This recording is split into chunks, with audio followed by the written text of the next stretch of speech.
Hola a todos, quien les habla es Ana, y en este video vamos a ver un poco las actividades que hay que realizar para resolver el trabajo práctico número 5. Este trabajo práctico se relaciona con el tema 4 de la teoría, la Tierra y su atmósfera, y más específicamente con el subtema radiación solar, insolación y heliofanía. Antes de continuar, vamos a ver entonces un poquitito qué significa cada una de estas variables. La radiación solar refiere a la energía emitida por el Sol, en forma electromagnética de partículas animadas. En el sentido más estricto, esa energía se mide en julios o en calorías. Cuando además yo calculo la intensidad de ese flujo energético por unidad de superficie radiada, es que refiero a la insolación. En ese caso, la insolación se mide ya en watts por metro cuadrado o en calorías por centímetro cuadrado por minuto. Fíjense que radiación solar e insolación, estamos hablando en ambos conceptos de lo mismo, ¿sí? Lo que diferenciaría es que, en el sentido estricto, la radiación solar sería la energía emitida por el Sol, mientras que la insolación se referiría a la energía recibida. Pero como la línea es muy fina, la que diferencia ambos conceptos, van a ver que lo van a encontrar en la bibliografía frecuentemente utilizados como sinónimos. El concepto que se diferencia totalmente de estos dos, que también tiene que ver con la energía solar, pero que en el sentido estricto no pueden confundir, es el concepto de heliofanía. ¿Qué es la heliofanía? Es simplemente la cantidad de brillo solar medido en horas desde que amanece hasta que anochece. ¿Y cómo se aprecia? Y se aprecia por la aparición de sombras que se forman detrás de los objetos iluminados. Este es el encabezado del práctico, que también lo tienen subido. Como les decimos siempre, este es el encabezado del práctico, que cuando tengan la posibilidad tienen que descargar, imprimir y adjuntar en la carpeta de trabajos prácticos que presentarán al momento de rendir el final o eventualmente al momento de rendir el parcial de promoción. ¿Cómo se dividen las actividades en el trabajo práctico? Para que sea más fácil, la resolución se las dividimos en dos grandes partes. Por un lado, la parte A va a tratar un poquito los conceptos que tienen que ver con la radiación y la insolación, mientras que la parte B se va a relacionar con la heliofanía. Dicho esto, vamos a arrancar entonces con la parte A, radiación solar e insolación. Para resolver las actividades 1 y 2, van a tener que leer el texto de Berry Chorley que les presentamos acá.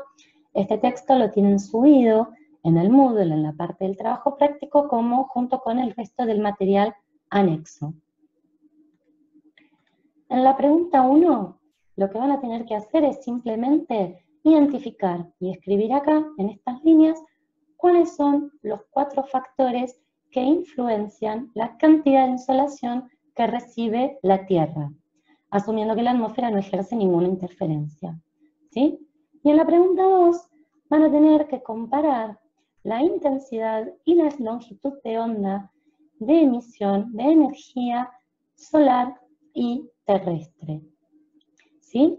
Todo esto está en el texto de Berry Chorley, no les estamos pidiendo que busquen ningún tipo de información, simplemente identifican cuál es la intensidad de la energía emitida por el Sol y por la Tierra y en qué longitud de onda se produce la máxima emisión de estos cuerpos, asumiendo un comportamiento como cuerpo negro.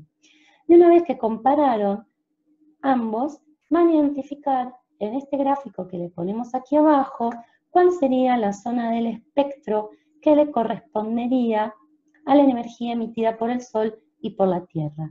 Simplemente pueden escribir aquí arriba, anotar Sol, Tierra y marcar como una fecha cuál sería la parte del espectro que le corresponde a cada uno.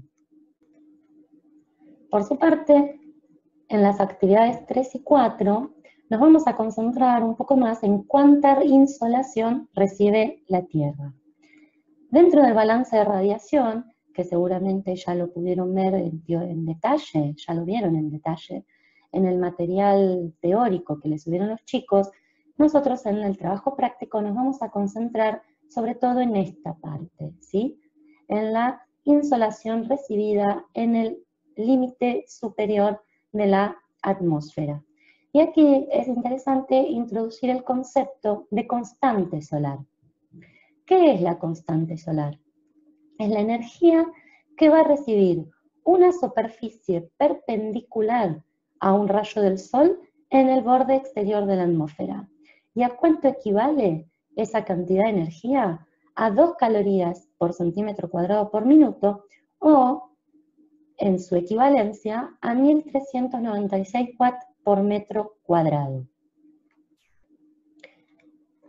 Si imagináramos si el sol como una linterna y que este haz de luz de la linterna fuera un rayo del sol, nosotros lo que vemos es que cuando este rayo del sol incide sobre una superficie de forma perpendicular, es decir, formando un ángulo de 90 grados con respecto a la superficie, la energía contenida en este haz de luz, en este caso imaginemos que se trata del sol, equivale a 2 calorías por centímetro cuadrado por minuto, ¿sí?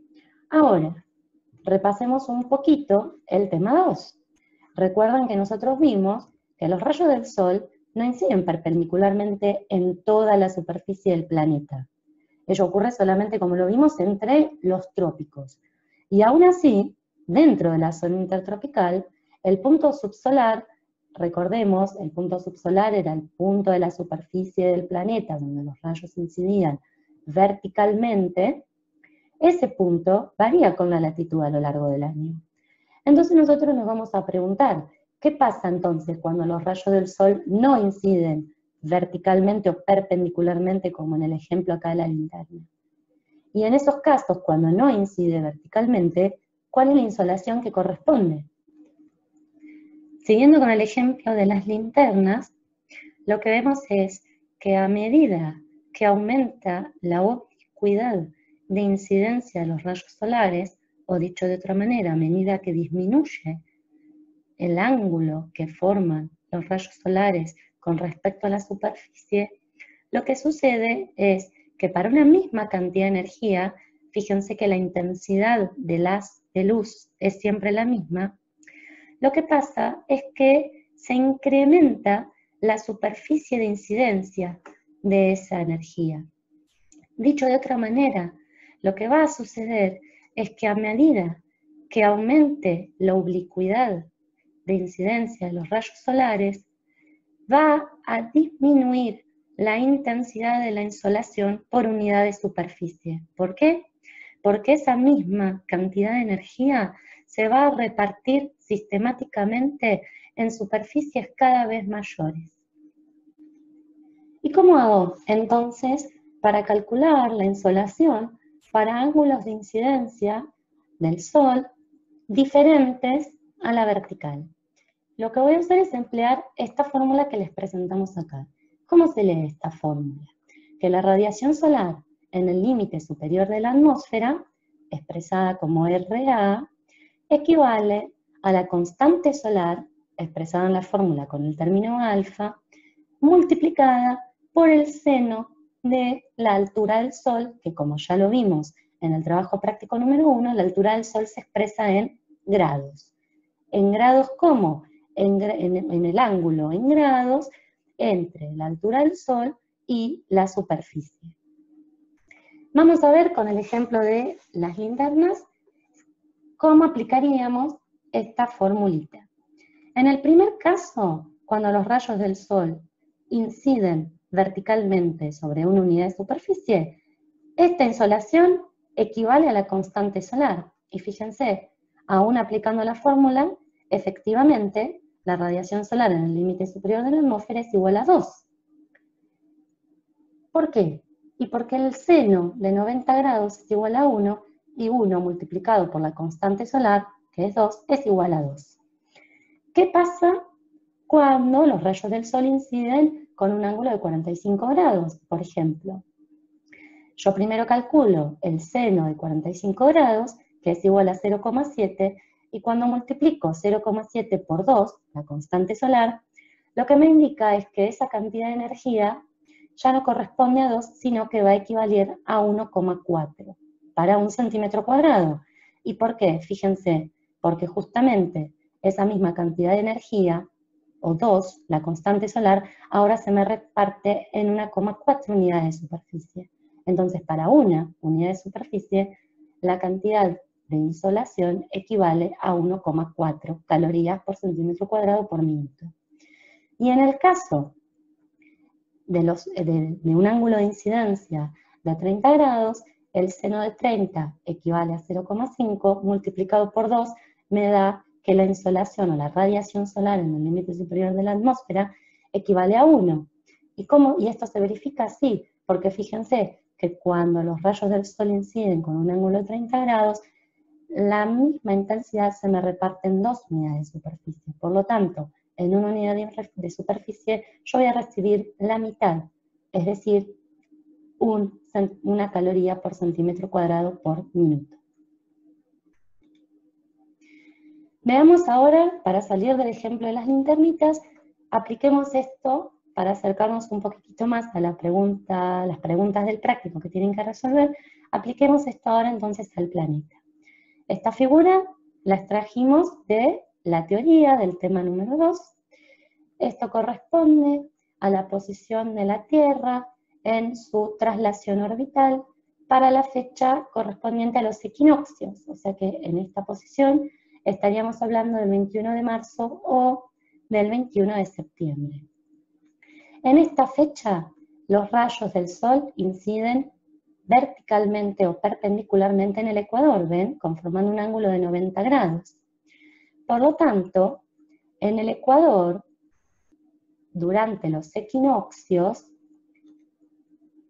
la radiación solar en el límite superior de la atmósfera va a ser igual a la constante, es decir, va a ser igual a 2 calorías por centímetro cuadrado por minuto.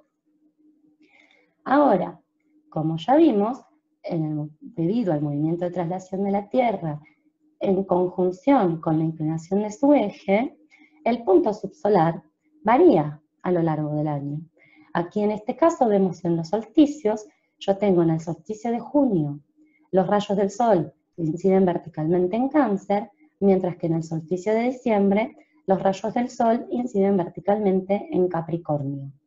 ¿Y qué pasa entonces en el ecuador? La altura del Sol ya no es igual a 90 grados. En estos casos, si recuerdan cuando hicimos las esferas, sobre todo la esfera del ecuador, durante los solsticios, la altura del Sol en el ecuador es igual a 66 grados 33 minutos o 66,5 grados.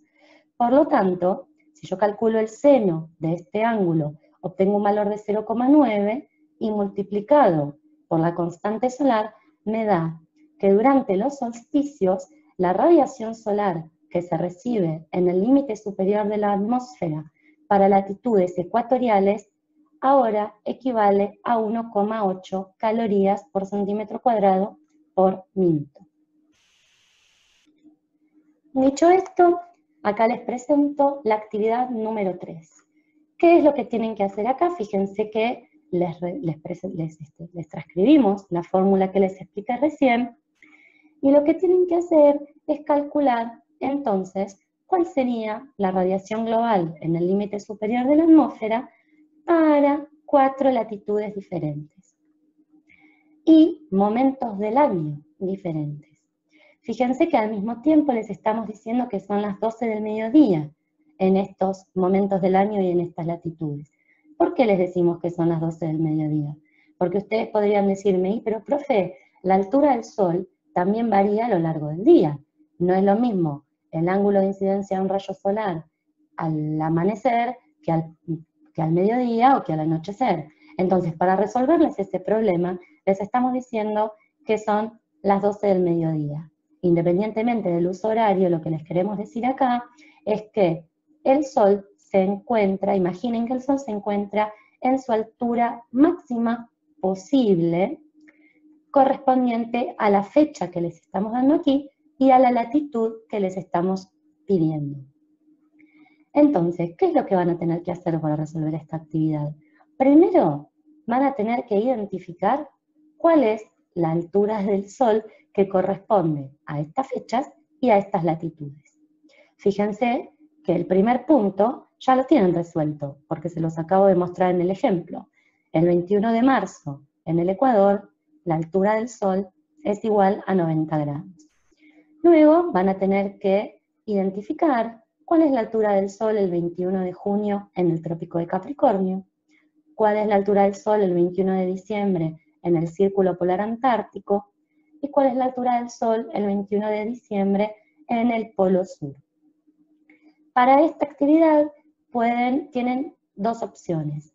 Si quieren, pueden aprovechar y practicar un poquitito las esferas, construir las esferas para estas latitudes y calcular la altura máxima y mínima del Sol, y ahí ya se van a dar cuenta cuáles son los ángulos de altura solar que tienen que usar en cada una de estas fechas, o bien, si no tienen ganas de volver a realizar la esfera, porque ya la hacen re bien y se sienten re seguros, simplemente calculen, identifiquen al menos si corresponde esta fecha y esta latitud, si sería la altura máxima o la mínima del Sol, la calculan con la fórmula y es ese valor sobre el cual luego van a calcular el seno de ese ángulo y por último lo van a multiplicar por la constante solar para obtener cuál sería la radiación solar en el límite superior de la atmósfera para cada una de estas latitudes y momentos del año. Y en el último punto de la parte A, el número 4, les presentamos una serie de esquemas que están ordenados en dos columnas, siendo la columna de la izquierda la insolación diaria y la columna de la derecha la insolación anual, y 4 filas que representan distintas franjas latitudinales para cada uno de los dos casos. Además, vemos que tanto para la insolación diaria como para la insolación anual están representadas 2 y 3 curvas de insolación. ¿Qué es esto? Aquí se lo estamos diciendo. La curva A representa la radiación solar en el borde superior de la atmósfera, la curva B representa la radiación solar al nivel del mar, y la curva C, que aparece solo en los gráficos de insolación diaria, está representando la radiación solar directa. Básicamente nos vamos a concentrar en la curva A y la B, por lo tanto la radiación solar directa no le presten demasiada atención. Además, vemos que tenemos en cada una de las columnas, en el primero de los gráficos, una línea punteada que nos está indicando el punto de la intensidad de la insolación que correspondería a la constante solar. En el caso de la insolación diaria vemos que coincide con la constante que estuvimos trabajando hasta ahora, 2 calorías por centímetro cuadrado por minuto, mientras que en el caso de la insolación anual lo tengo transformado, es la misma constante, pero está transformada a calorías por día, ¿sí? Porque de otra manera no hubiera sido posible representarla de acuerdo a la escala de insolación que corresponde para cada mes. Dicho esto, ¿qué es lo que vamos a hacer entonces en el punto 4? Sobre la base de la figura que les mostré recién. Primero vamos a identificar cuál es la franja de latitud que corresponde a cada una de las filas en las que están ordenados los gráficos. Para eso no se compliquen, simplemente tienen que poner la franja en cada 30 grados, es decir, 0, 30, 60 o 90. Y lo van a completar en el espacio que tienen acá al lado de las flechas en cada caso. Luego nos vamos a concentrar un poquitito más en describir, observar el comportamiento de la curva A, ¿sí? Tanto para la insolación diaria como para la insolación anual. Y lo que van a hacer es justamente describir cómo se comporta para cada franja latitudinal. Para eso le damos unas ideas de qué elementos ustedes podrían utilizar para describir justamente el comportamiento de la curva en cada caso. Es decir, si es unimodal o bimodal, cuál es el momento del pico, cuál es la magnitud del pico, es decir, si es igual, inferior o notablemente inferior que la constante solar, que es lo que tienen indicado acá arriba, cuál es la amplitud de la curva, si es grande, moderada, pequeña, etc. Y una vez que terminan de describir el comportamiento de las curvas para cada franja latitudinal, lo que queremos que hagan es que comparen el comportamiento de la curva A con la curva B y que piensen con qué proceso ustedes relacionarían la diferencia que existe en las curvas a medida que se incrementa la latitud. Y finalmente, tienen que responder una pregunta muy sencillita y es, ¿con qué movimiento de la Tierra asocian ustedes el comportamiento de las curvas en general de insolación diaria y con qué movimiento de la Tierra asocian el comportamiento de las curvas de insolación anual? Y con esto voy a terminar este primer video para que no se les haga muy largo, y ahora les voy a seguir explicando las actividades de la parte B en un nuevo video, así que les mando un saludo y hasta pronto con el próximo video.